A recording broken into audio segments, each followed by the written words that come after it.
Can I ask a question? I mean, Yeah. I don't know if Lance has gotten to ask his questions yet.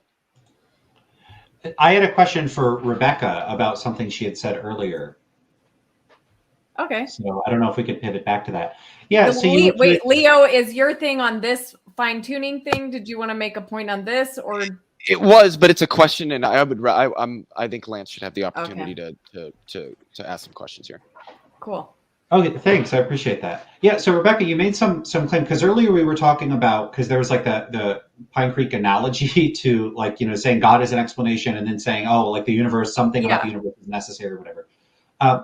And you made some sort of objection to like an atheistic perspective on explaining what's going on in the world by saying that at a certain point that, and let me know if this is an accurate characterization, that we might appeal to saying like we don't know or it just is that way or something like that, and that you described that sort of maneuver as a cop-out. Is that correct? Yes, I think it is. Okay, so can you elaborate on that? Like when you say it's a cop-out, what is the objection? Well, my objection is that, when we look around at the world, we can see things that are influenced by a mind, right? So like, okay, you might spill some paint in the garage, but and maybe it would form in a pattern. You normally you wouldn't say that was a design, right? But if you saw like a beautiful painting on the wall, right, in some art gallery, you would know that there was a mind behind it. You might not know who the mind was, but you would recognize that there was intelligence at work. And I think it is the same when we look at, okay, let's just use the cliche one that everybody likes to make fun of, but look at the trees. Look at the trees, guys. Look, there's this little seed is capable within this tiny little seed. It has all the capability of forming a full-grown tree. And when that tree that can reproduce itself, and then all it needs is a little sunlight and water. It makes its own food. It's amazing. This is an amazing system. This tells me there's a mind behind this. And to just say, oh, I don't know. Like, now I can say, I don't know which God or I don't know which mind created this thing. Could it be alien? Yeah, it could be. But then we'd have to figure out where the aliens came from, right? So what I'm saying is I do think it's a cop-out with all of our experiences in the world and our minds. I mean, the fact that you have a mind, that you can think, that you can experience, that and you have a mind that's capable of processing all this information. Like, your brain should be enough for you to know that there was a mind behind that mind. And so, like, to me, I think you guys, your minds got foggy because of evolution. This is what I think. I mean, maybe it's not your fault, but because you've, got this idea that, it all happened through this glorious natural process, but it is the process that you're believing in is not capable of what you think it is. But you've allowed it to cloud your judgment about like what should be obvious. So I see. That's so, Rebekah. So one of the things is, so you're saying that like we're cloudy headed on this, but what I actually think is that evolution is what allows us to explain minds, not vice versa. In other words, something like a mind I see as the sort of thing that would itself be explained by something other than a mind. So minds ultimately tend to come about at somewhere in the causal chain through non-mental processes, through naturalistic processes that were themselves not mental. Now, that doesn't mean minds can't create other minds. I think humans could create an artificial intelligence. So minds can create minds, but I don't think a mind is necessary to create a mind. And I don't think a mind is necessary to create other things in the world. But I want to address this thing about, because like when you see the world, I think that you see things that you analogize to design things. Like if I show like a cup or something, like you look at a cup and you go, wow, this is not the sort of thing that could arise through naturalistic processes. But I have a question about that. If there were no God and we lived in a universe that was not designed, what would that look like? I wouldn't expect anything. I would not expect my own existence. I just do not see a possibility for this. Okay, so this is a concern for me because the typical way in which we infer that the presence of something being designed is in part predicated on our ability to distinguish things that are designed from things that are not designed. And so if you see literally all things as designed, I don't know what the point of comparison would be. For example, how could you distinguish potatoes from non-potatoes if you couldn't actually say in principle what a non-potato would even be like? It's just what's the point of comparison? Okay, well, I would say there's lots of things that I can look at and say, okay, this doesn't look like the product of a mind, right? A rock. Okay, now it is still a mystery. Where did the rock come from? Why is there matter? Like, why would there be matter instead of no matter? But I can leave that to the side and say a rock does not look like the product of a mind. Right. So there are things within our world and within our universe that don't look like the product of a mind. What's the difference between a rock and the glass that Lance was holding, if I may ask quickly? What's the difference in it that tells you one is designed and one is not? Well, he used the example of the glass. I didn't, but I would Would you agree that glass was designed? Yes. So then what differentiates it from a rock? Why would you say that glass is designed? So if we came across a rock and that glass on a beach, I think we'd both agree the glass was designed, and not just designed, but specifically by a human. Why is it that we would say that about the glass, but not about the rock? Well, on that one, I would probably be drawing from my past experience with glasses. Exactly. Right? So it doesn't have anything to do with the physical attributes of the object. It has to do with our prior experience. With glasses. But if I did that with a phone, would that be proper? Like, if we come across a phone and a rock on the beach. But let's say a machine that I've never seen before. Okay, so I've seen a phone, but let's just suppose there's, some machine that I've never. What does this machine do? I would need to know what the machine does and what it looks like and what it's made out of, I would think, to be able to determine whether it's designed. Instead of trying to do that difficult assignment, because I don't feel like being that creative, let me just be a person who's never seen a phone. Okay. I was in the 1930s. I was frozen and then I was awakened and now I appear and I see a phone. Hi, brain bug. Well, I guess what I would say is that in the instance of an individual seeing an object and having no prior knowledge or experience of it being an object that's designed by some sort of agent, I don't think that I would agree that they're intrinsically going to recognize it as a designed object. Because when we recognize design in something, it's not about the physical attributes of the object. It's about our prior knowledge and experience of those things being designed. And look, I just don't think we have that for universes or stars or galaxies or laws, because I don't think that laws are an ontic feature of reality that exists out there. Or life. I've never seen. We always hear that intelligent agents, humans can't create life in a lab. So we have no experience of life being created by an agent, yet we say that it is. And I just ask, in virtue of what?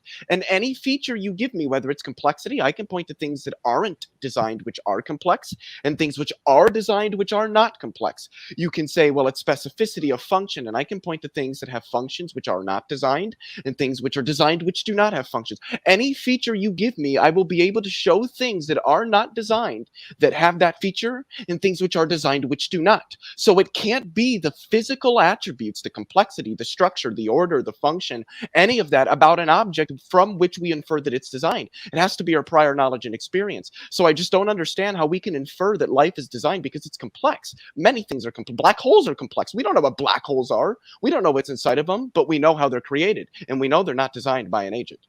So when you see something in nature, Leophilus, which is analogous to what we make, what do you make out of it? Well, but that's the key word there. It's analogous. A star is analogous to a nuclear power plant. But that doesn't mean stars are designed.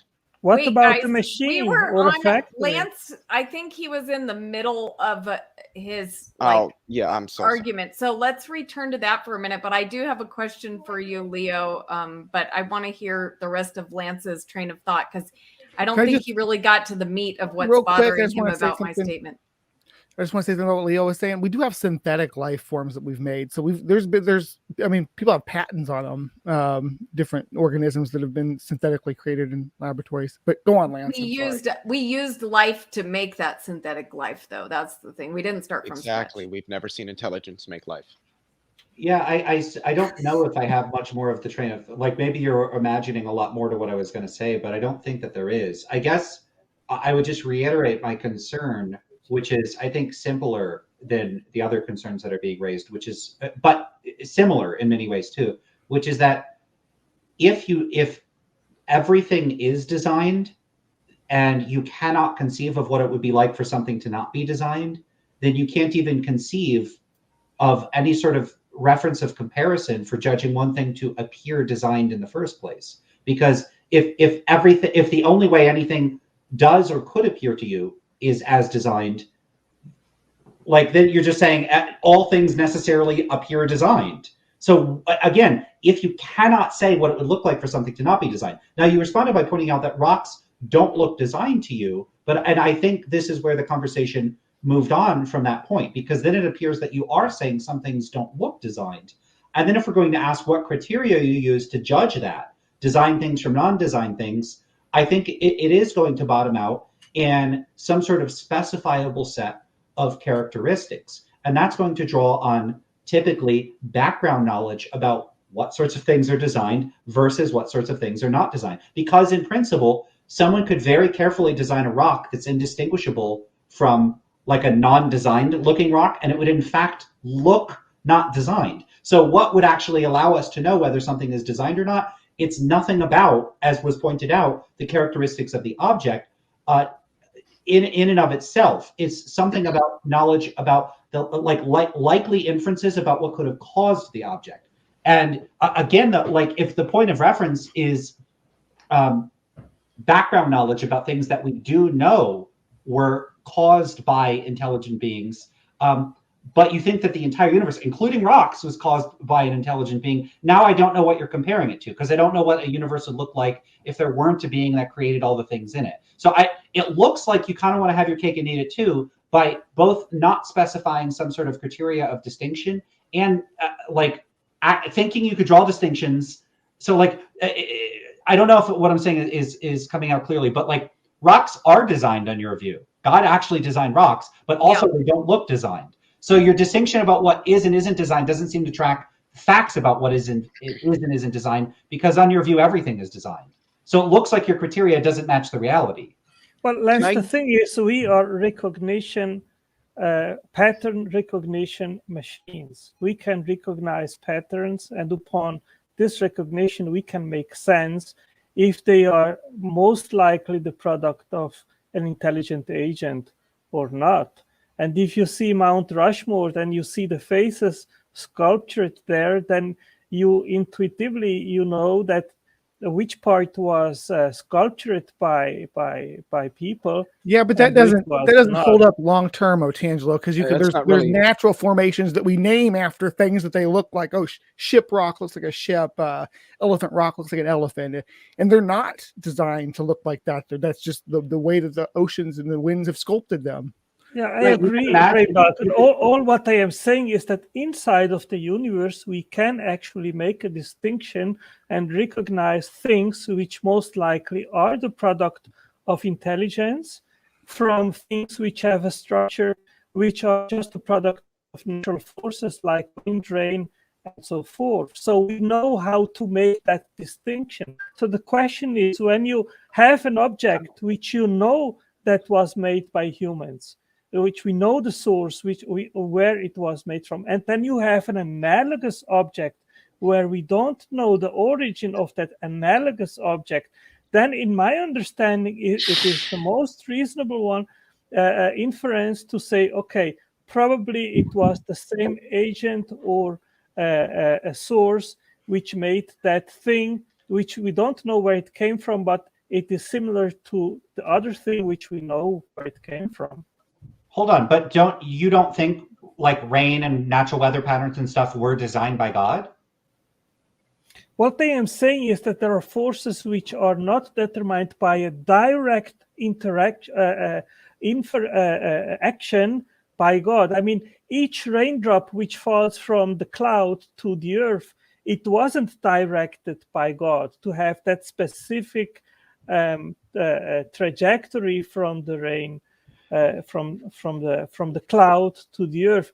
There are natural forces operating in the universe which do not require constant direct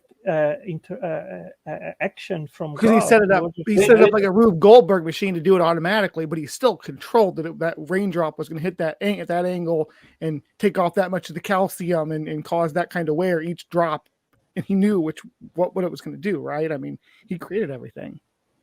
Yeah, he created everything, but there are many events which we know are the product of natural forces, like hurricanes and rain and snow and all these kind of things. You don't know a deity which is constantly interfering in these events to occur. So how would we determine that? Two things. Well, yeah, two things. One is, how do you know God isn't personally directing all those things? And like, why? What's the reason for thinking that? And two, what sorts of things does God need to directly intervene on? And again, why in those cases? Like, so you have this, what strikes me as a very complicated setup and a very complicated explanatory burden, which is to show which specific observations and phenomena require direct intervention and which ones don't require direct intervention. I don't know. I can give you an answer to that.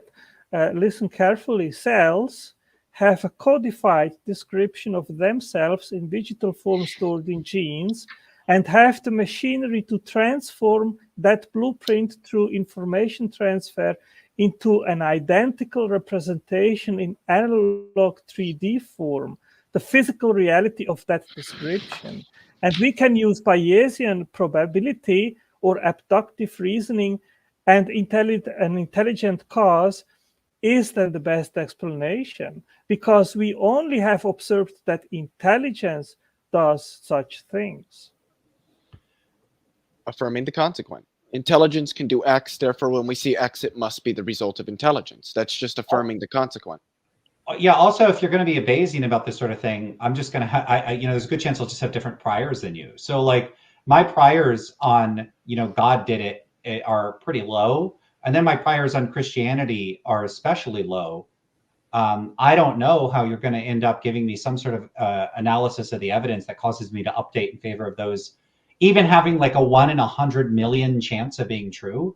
I don't know what kind of evidence and reasoning you would be possibly pointing to that on Bayesian grounds would make Christianity come out looking likely, unless you have. Well, I didn't bring Christianity into the. All I said is that an intelligent agent is a better explanation because we know by our own experience that we do make blueprints, and upon these blueprints and information transfer, we make the 3D reality of that device. So we have experience that intelligence is a capable mechanism to instantiate this, but we have that doesn't make it the only mechanism, though. Didn't we just how did you isolate intelligence as a mechanism? We have never observed unguided random events to create all these things. And if we have two competing hypotheses and I have to choose, then I prefer to go with the one which I have experienced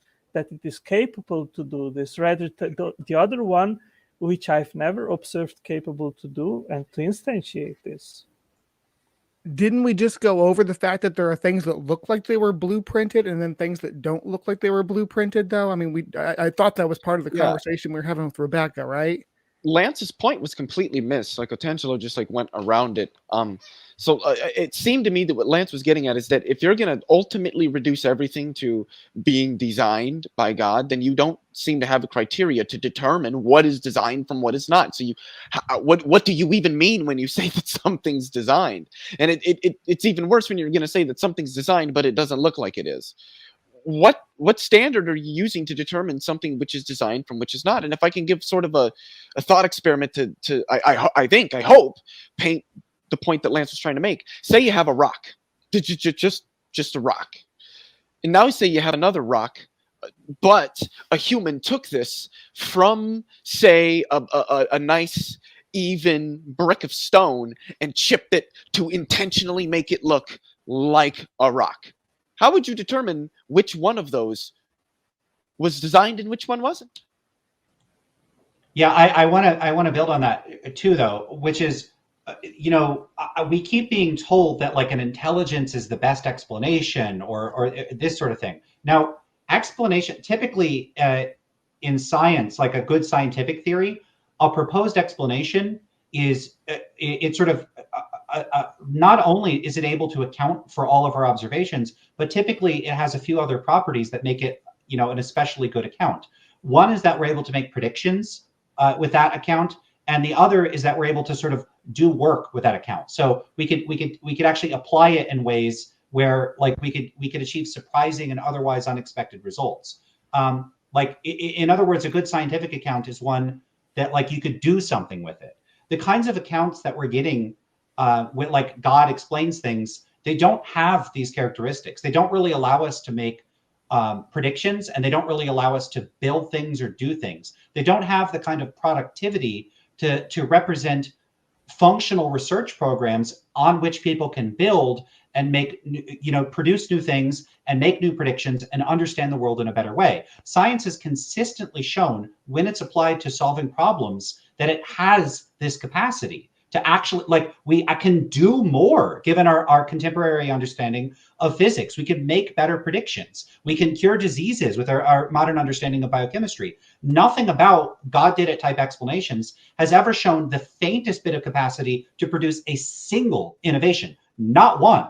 So like if like one of the like scoreboards for science versus God did it is the ability to have like useful innovations, it's literally like 100 million to 0. And, if we're counting up the virtues of different explanatory approaches to things, like science wins by such a landslide here. I don't understand why that doesn't strike people that say God did it as like, oh no, there's like something seriously wrong with the sorts of proposals we're doing. They don't achieve anything. They're always this like hindsight account that can never be used in a fruitful way.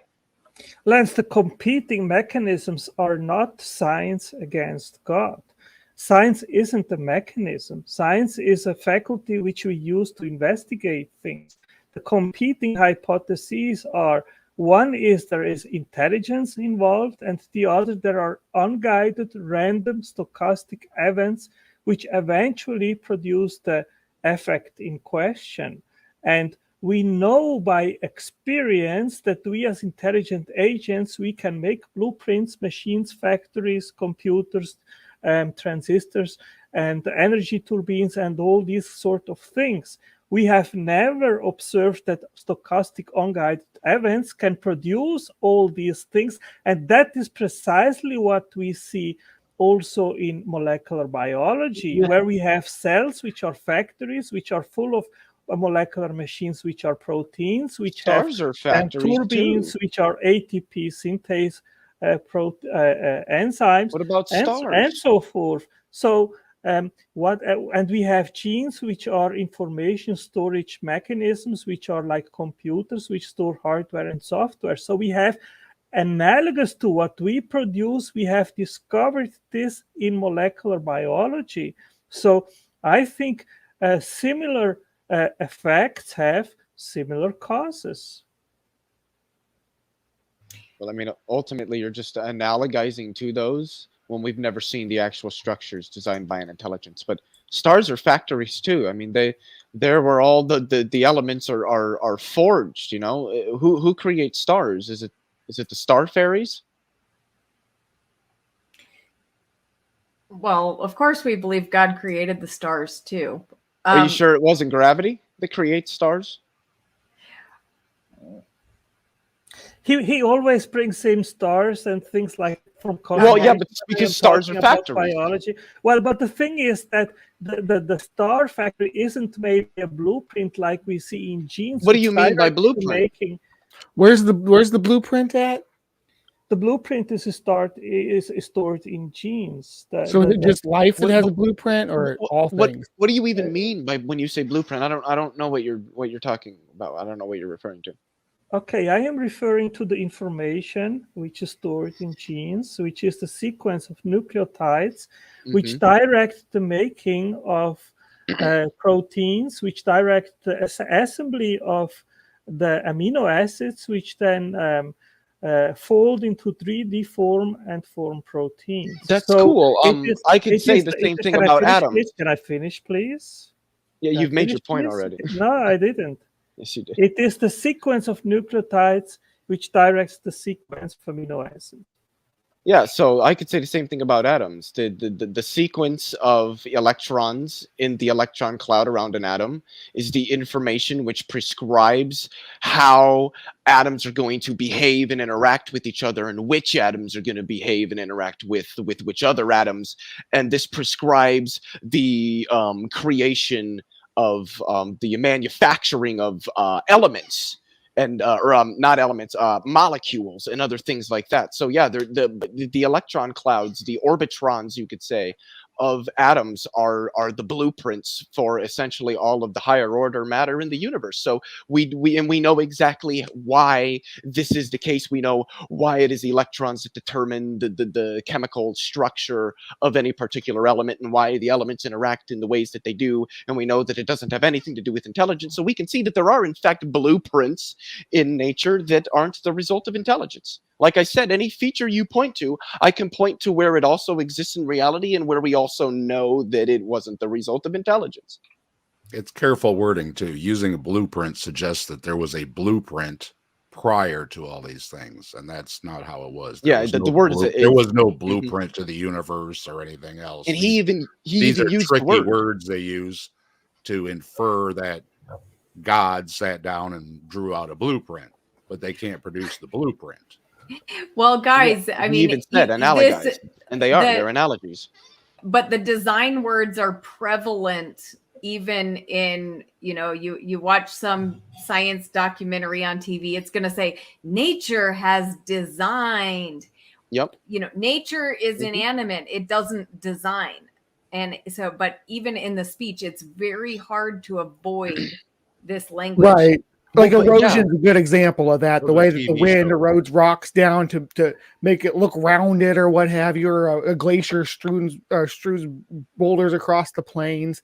It's it can look like a design, and it's in these natural processes could be said to have designed it, but not with any kind of intention behind it. I just wanted to say, we also say that stars are factories which forge the elements. Yeah, the elements up to a certain point, but nobody thinks that stars are like a literal factory where people are like clocking in and clocking out, and that there's like some sort of being in the star going, "Hi ho, let's make some carbon." Like that's not how it works. Weren't the angels the stars? Ideas? What's that? Weren't the angels the stars in Christian theology? Is that a thing? Who knows? Rebekah, you're more versed in this than any of us. Anyway, the point that I wanted to make is that, yes, analogous language and simplified language is used all the time when professionals are trying to communicate rather complex ideas that oftentimes require a fairly technical understanding of a subject to understand properly to a lay audience that does not have that formalized education and training. And Lance is pursuing a PhD, correct me if I'm wrong, and I'm sure that he could probably attest to this, that sometimes you have to summarize things in a way that's not like necessarily inaccurate, but uses analogies and certain figures to help get the idea across, because that the person you're communicating it to simply doesn't have the type of knowledge. I mean, we can see this all over the place in physics, particularly with quantum mechanics. Well, I could build on that, because the issue here, Rebekah, is that of course people use the language of things being designed, and they also use anthropomorphic language. So people will say like a gene wants something, or they'll say like the weather is like trying to get us. Like, so people use language like that. Now the question is, what's the best explanation for why people use that kind of language? Well, we evolved as a social species, and we rely intensely on theory of mind and the attribution of intentionality in mental states. And we can attribute intentionality in mental states to phenomena where they aren't. And we have instances, like verifiable instances, of people not only attributing agency, but like personhood and other sorts of characteristics. You have pareidolia and you have various types of apophenia. So we have documented cases, like when people see Jesus in toast, or they see like the water stains and they think it looks like the Virgin Mary, this sort of thing. People are well attuned to thinking in the language of design, and they're well attuned to thinking in the language of intention. And we rely on that kind of metaphorical language to convey our ideas. So you could look at somebody like Hofstadter, or Surfaces and Essence is one of this book, where human cognition relies extensively on analogy. And what I think is happening with you and with other Christians that find like creation or like intelligence has to explain things is just taking an analogy too far. If the thinking here is like these things look, these things like these non-natural things that are designed by people look designed. By analogy, these other things that share some superficial similarities must be designed. And that analogy is so bonded tight in the minds of people that think this way that alternative explanations just sound baffling and weird and implausible. And you have someone like Dan Dennett who talks about the theory of evolution in his book, Darwin's Dangerous Idea. Awesome book, check it out. And he says it's like this strange inversion of reasoning that mindless, you could call them stupid, again, anthropomorphizing it. These mindless, stupid, incremental processes can somehow function to build something like a human that can think and do all this crazy stuff. But it turns out like, yeah, it can. And so I know you're shaking your head, but the thing is, the amount of corroborating evidence for the theory of evolution is so outrageously overwhelming that I don't mean to be disrespectful, but I take someone not believing in the theory of evolution to just be an indication that they don't understand the theory of evolution. I don't know if it's an exaggeration to say that it is the most well-attested to theory in like all of science. So if you're going, and here's the problem with denying the theory of evolution. If you're going to say that the theory of evolution, you don't think it's supported by the available scientific evidence, what do you think is supported by the available scientific evidence? Because very few things rest on a foundation of such like outrageously mutually corroborating evidence, like plate tectonics and the predictions. Like people make predictions like, "Hey, it's like rejecting general relativity."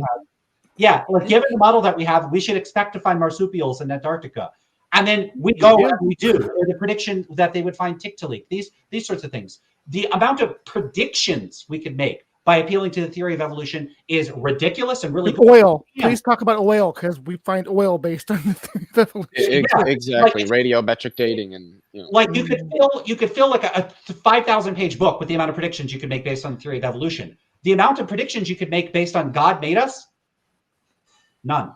I just if I can, I just want to provide a really quick example to build on what Lance is saying there with respect to the what he was talking for before he started talking about evolution. Okay.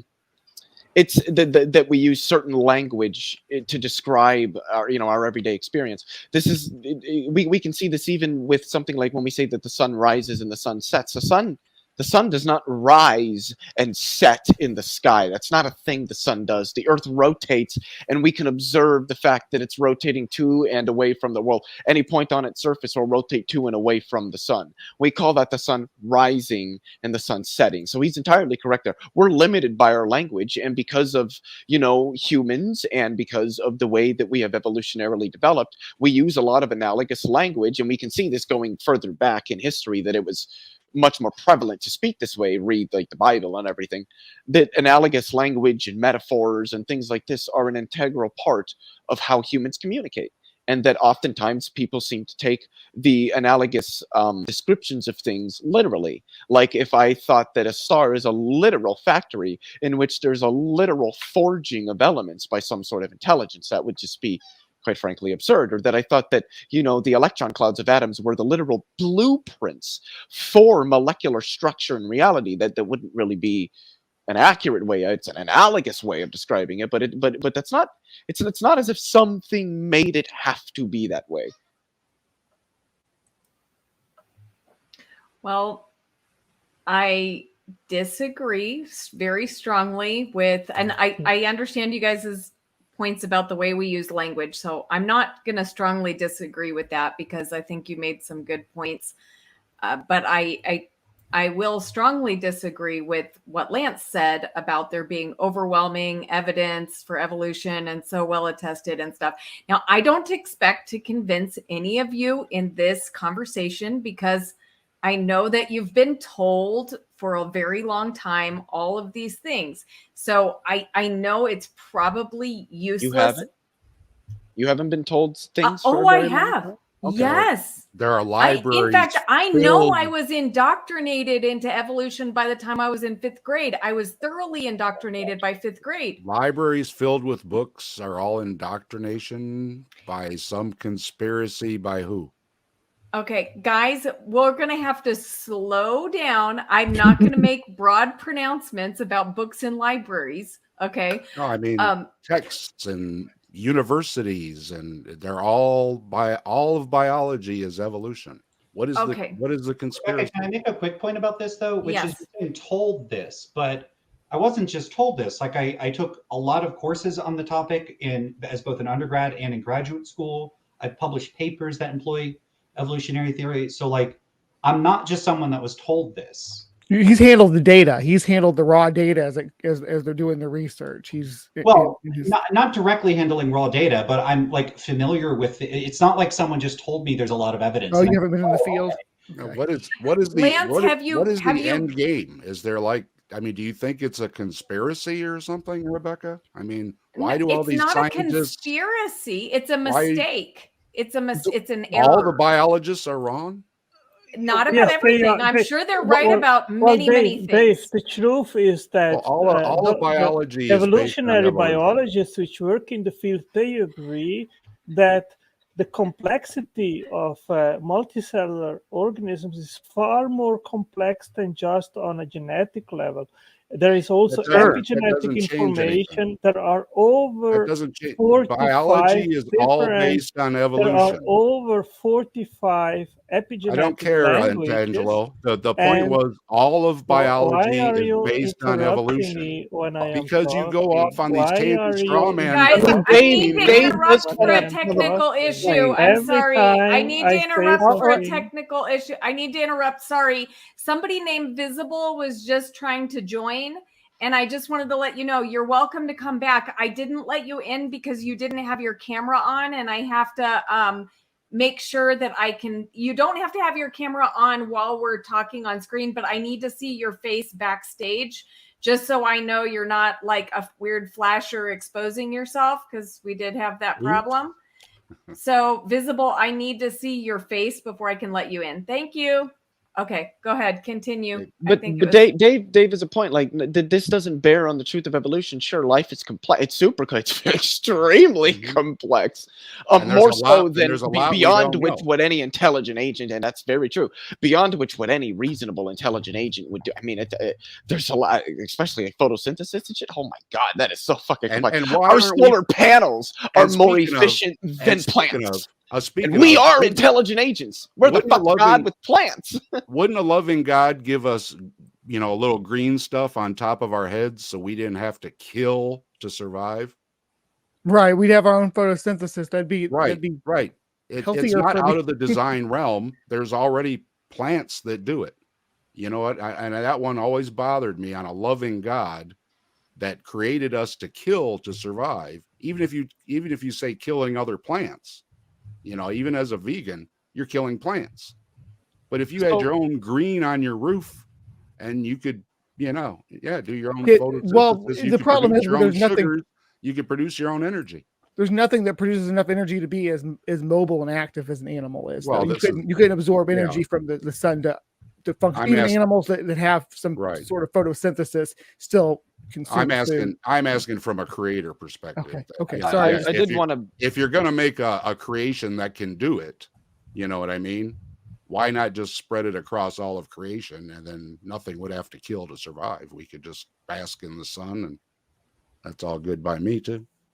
I just wanted to say that the point that I was making is that sure, biologists agree life is super complex, and that, you know, all this stuff is just really, really cool and awesome. That doesn't bear on the truth of evolution. But just to address some comments in the chat, peer review isn't fact. That's correct. But if you want to overturn the consensus of relevant experts on a field that's been held for well over 100 years, then you're going to need to do that through peer review. And if you can't, then all this says is that you don't have the ability to contend with the data which currently exists. And all that indicates is that your data can't stand with the data that we currently have.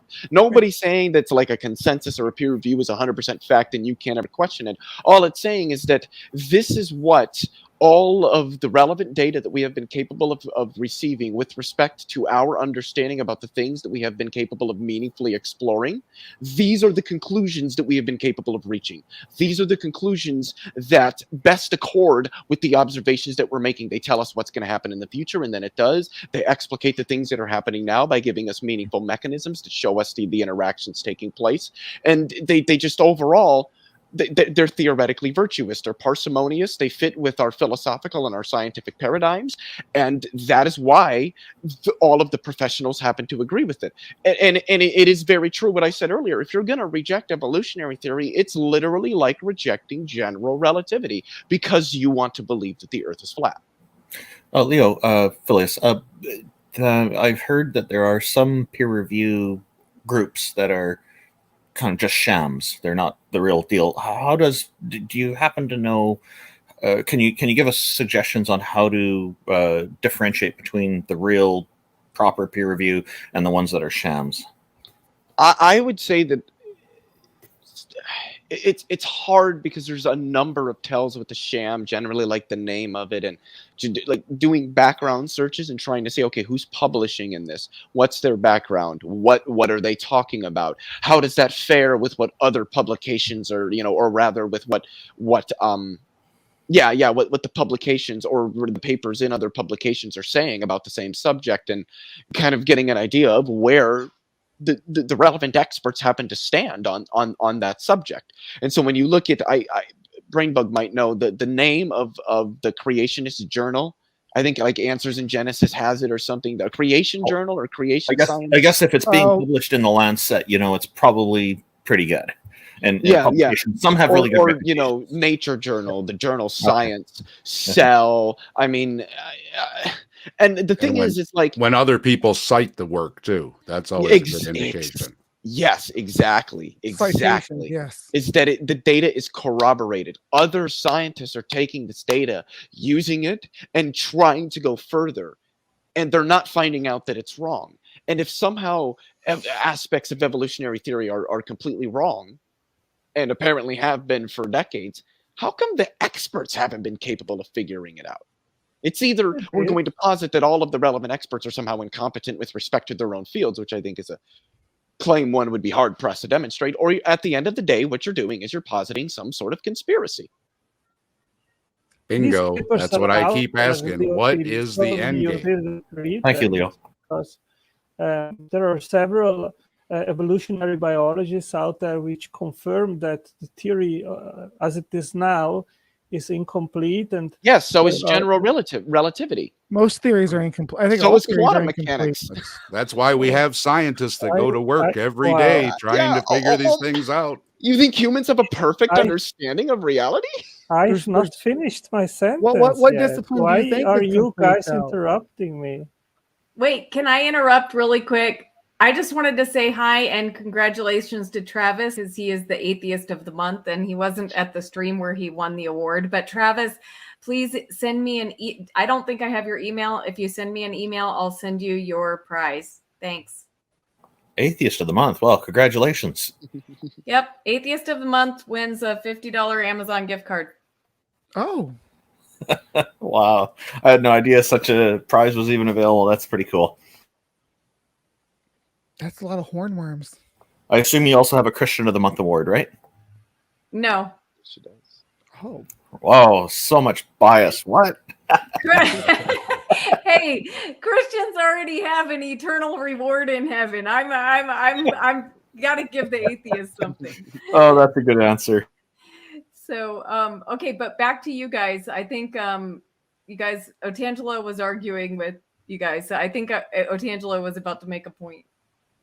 Yeah, just to finish, I think you have to figure out when is the threshold reached where you have to say, well, the complexity which we are observing in biology is so much more than science has figured out yet.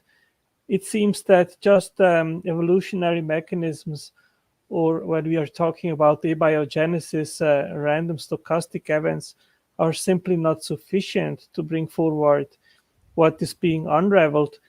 It seems that intelligence is a better explanation. I think most atheists, they have not figured out what that threshold is. And at what point should we stop looking, Otangelo? At what point should scientists say, you know what, this is too hard, and we're just going to stop right here? What else have we ever done that with? And Dave, what would be wrong to actually, rather than to start with a naturalistic premise or presumption, to start with the beginning? God did it. We try to find out how he did it, because that is how do we test? What if we would have done that pre-DNA? We wouldn't have discovered DNA then? We should have just stopped. Approach science. I don't understand when scientists are supposed to stop. We want to find out how God did it. That's how the science fathers approached science. So then, how should scientists approach it? I don't see from your perspective wrong that even today scientists which start with the beginning point, God did it. And you don't start with the conclusion. You don't start with the conclusion. Well, that would not be the conclusion. You do not start with the conclusion. That's your mistake. That would not be the conclusion. No, scientists do not do that. Point. We would say, false, dude. We would say God did it. What would falsify the proposition that God did it? Exactly. Tell us. In order for it to be science, you need to tell us what would falsify. We've been asking. How do we test for it? I can tell what you do we look for, and how do we evolution. find it? What are we expecting to see in the world? And I can tell you what will falsify evolution. What falsifies God? Better creator. I think it's intelligence. Otangelo, I think it's much simpler than this. The difference is that nature is readily accessible to us. We can change things in it. We can move rocks around. We can do all kinds of things and see immediate results. It's something that we can set up tests for and deal with. That doesn't seem to be the case for us with the deity. It doesn't seem to be accessible. Well, guys, I think we don't need to pit God against science. I mean, I don't think we are. I don't mean to do that. I'm just trying to answer. Recognizing that God exists is not saying that we shouldn't explore the world. And okay, sure, God exists. So let's still look for how life developed naturally. Yeah, evolution doesn't have anything to say about whether or not God exists at all. It's really but it's growth or brain body. It's not only about biodiversity, but everything. It starts with the origin of life, origin of atoms, the universe, fine-tuning. All these things demand an explanation. And not in proving or disproving disproving those things will not get you closer to God. If you disprove abiogenesis, if you disprove the Big Bang, it doesn't mean that's gone, so therefore this is the only answer. That's just not the way that it's going to be. The two possible answers are either intelligence was involved or not. There is nothing wrong to start with the premise intelligence was involved to create life, and we can try to disprove it by demonstrating that non-intelligent mechanisms have the power and capability to instantiate life. And guess what? Science hasn't been able to demonstrate that this is possible. That's just an argument from ignorance. You're saying science hasn't been capable of demonstrating it, therefore it must be false. No. Yeah, that's literally what you said. Do you know what science can't demonstrate that this occurs through natural processes. Therefore, he wants them to stop and all. He wants them to stop and all go home. Lance wants to stop trying to figure it out, because if we figure it out and it's not God, he's not going to like the answer either. Okay, so that is a very serious problem. You can say, suppose it's the case that life was designed, and then attempt to disprove that, and then maybe it's hard to do that. But that doesn't mean you get to infer that if you can't do it, therefore that's in fact true. One could do this for an infinite number of alternate positions. Well, why not? It's I can use eliminative induction. If every test which I do in the lab doesn't provide me the result which I expect, that unguided random events. All that means is that model is false. It doesn't mean any particular model is correct. Intelligence had to be involved. No, because some model is false does not mean some other particular model is correct. That's not how it works. Right. No, that's not how it works. Falsifying a model does not mean some other model is correct. You need to show the evidence that the other model is correct. Right. Right. If I falsify evolution, that was my point, Leo. God created life. I don't know, and I give up. I don't know, and I give up. It's just not done in the lab by respectable scientists. I'm not going to do this thing talking keep going on. Okay, yeah, let Lance say something. Okay, it does not follow. What you cannot do is say, if proposition A or explanation A is incorrect, therefore explanation B is automatically correct. That is not. Where are you getting this from? Okay, Lance, I use two methods. Hold on. One could, in principle, propose an infinite number of alternative explanations for anything, and one could simply describe them in ways where one cannot disprove them. For instance, and this is exactly the point people propose when they bring up the flying spaghetti monster. One can simply say that there is an invisible being that manipulates our scientific instruments to show results that incorrectly indicate something else other than what is in fact the truth is in fact the case. One can always add any number of ad hoc assumptions for any given explanation. So what I'm saying is all explanations are consistent with our observations, all of them. And one can always in principle propose an explanation that one could not disprove.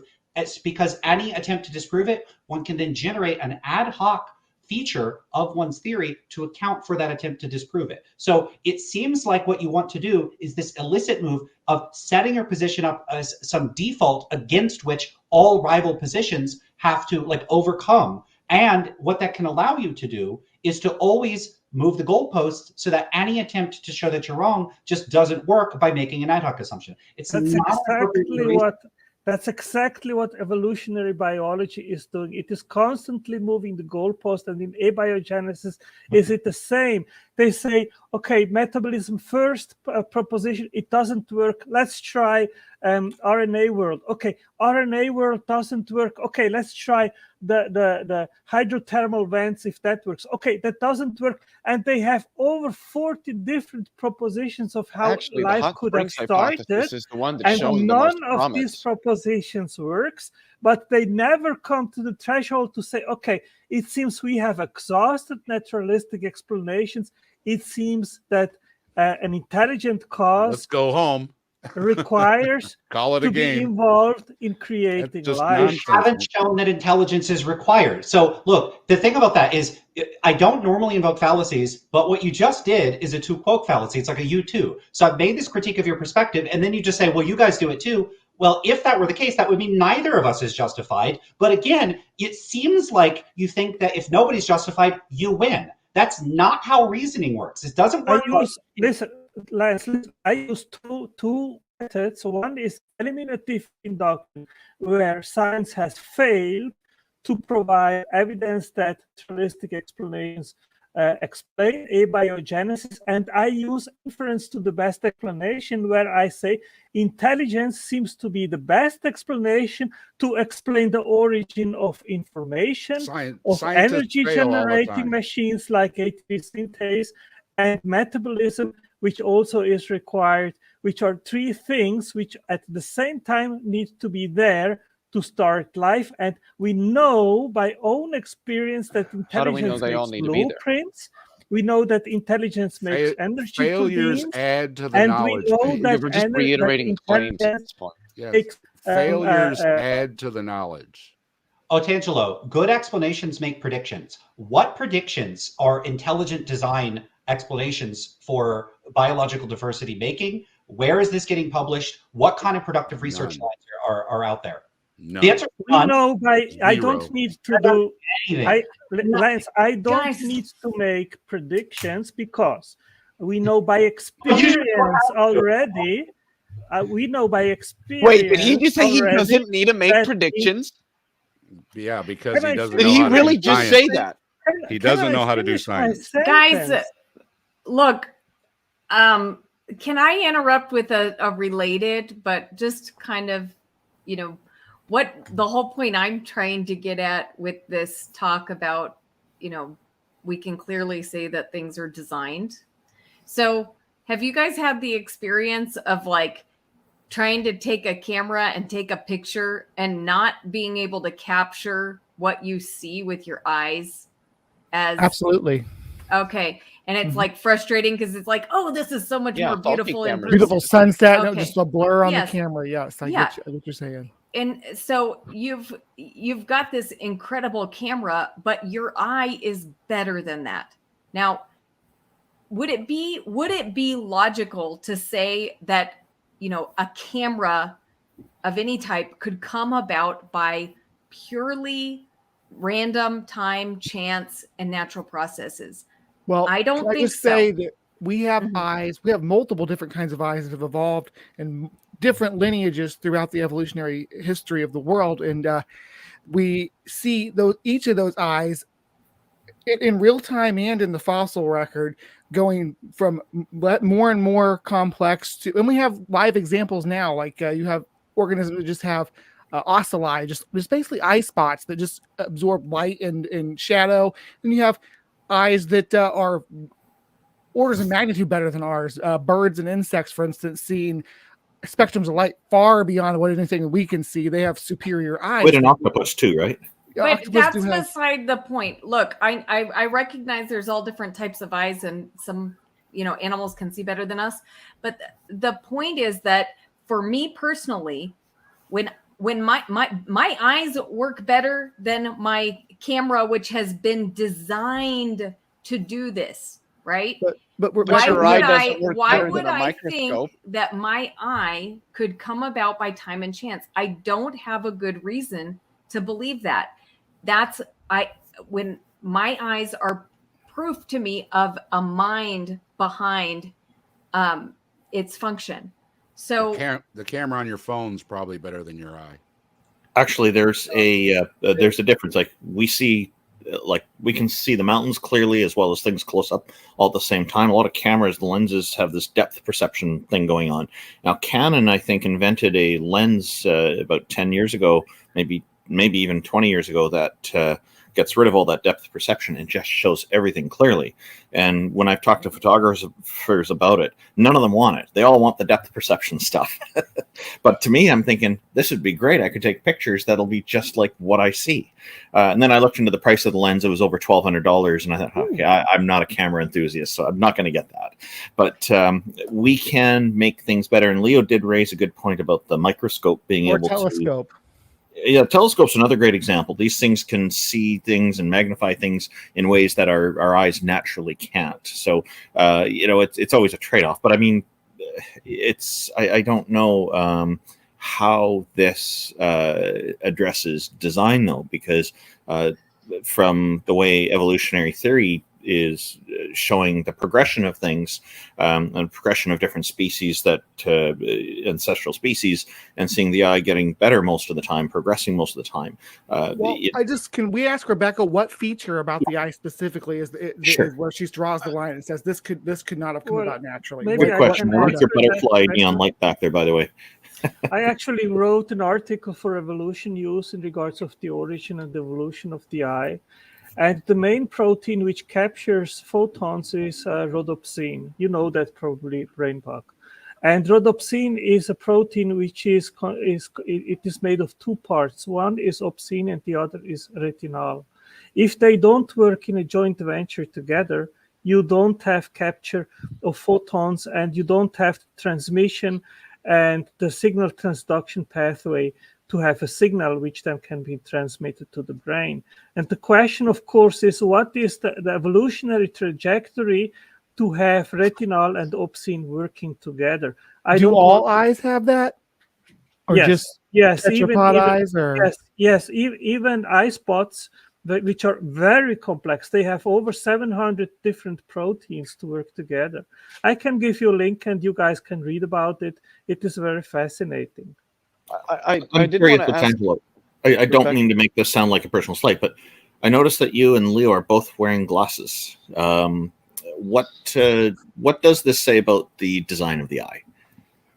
Well, the bad design argument is a very often mentioned argument by atheists. And I say this, Randolph, if you have a cell phone, which Rebekah showed, and you have there on your keyboard some problem, would you say that because the keyboard has some problem, it doesn't work properly or something like that, that the cell phone wasn't designed?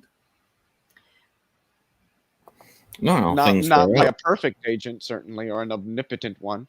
Anyway, I had a question that probes a little deeper for Rebekah.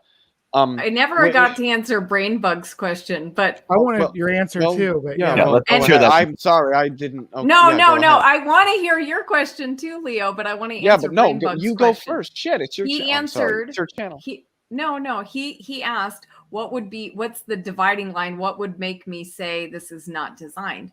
Well, it may be hard to identify at what point I would say it's not designed. How about if it didn't function at all for sight? But well, if you're like Otangelo was saying, though, if your cell phone didn't work, would you say it wasn't designed at that point? Yeah. Well, actually, no, because then it would just be broken, right? Right. I mean, maybe I can help.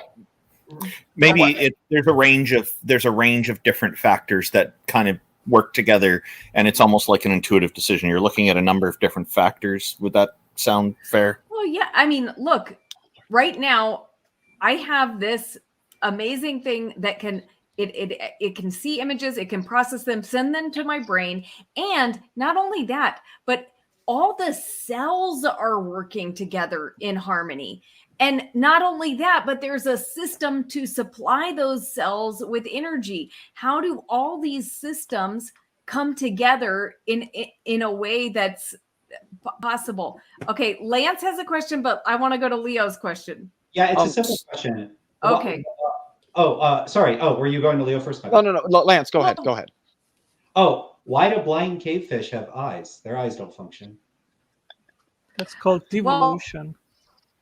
Yeah, I mean, look, everything is not as it is supposed to be in this world or as it once was, right? This people having glasses. Okay, does that prove there was a bad design? No, it means you're messed up now because, we are not in a perfect world, right? We are in a decaying world. But because our eyes get hard. The better question is, why would you guys think that eyes without glasses are preferable? Because evolution wouldn't necessarily you're getting to the question I'd like to ask you, Rebekah. Go ahead. You said that the eye is better than a camera. What do you mean when you say better?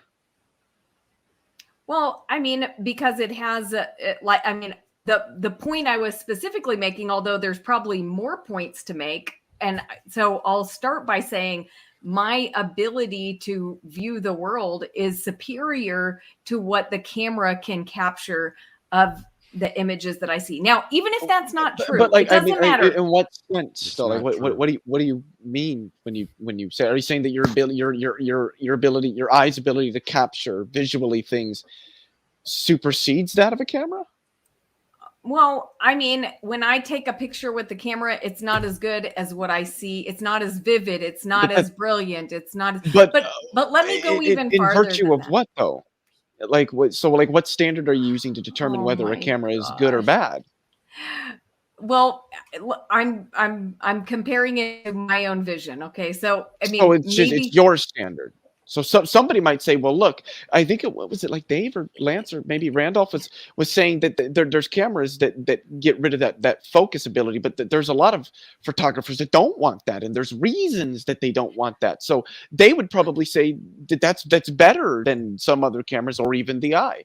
So it seems that when we talk about some feature or function of some aspect of life being better than something else, better is going to be rooted in some standard. It seems that this entire concept of intelligent design is what's called an intentional concept with an S, meaning that we don't understand design in terms of the set of objects to which the concept of design would apply. We understand design in terms of our meaning or our understanding of what it is, and then that goes back to that we understand design in terms of our prior knowledge and our prior experience. So I just take design to be an intentional concept. So I don't know how you get to design just by looking at an object and its physical structures or functions.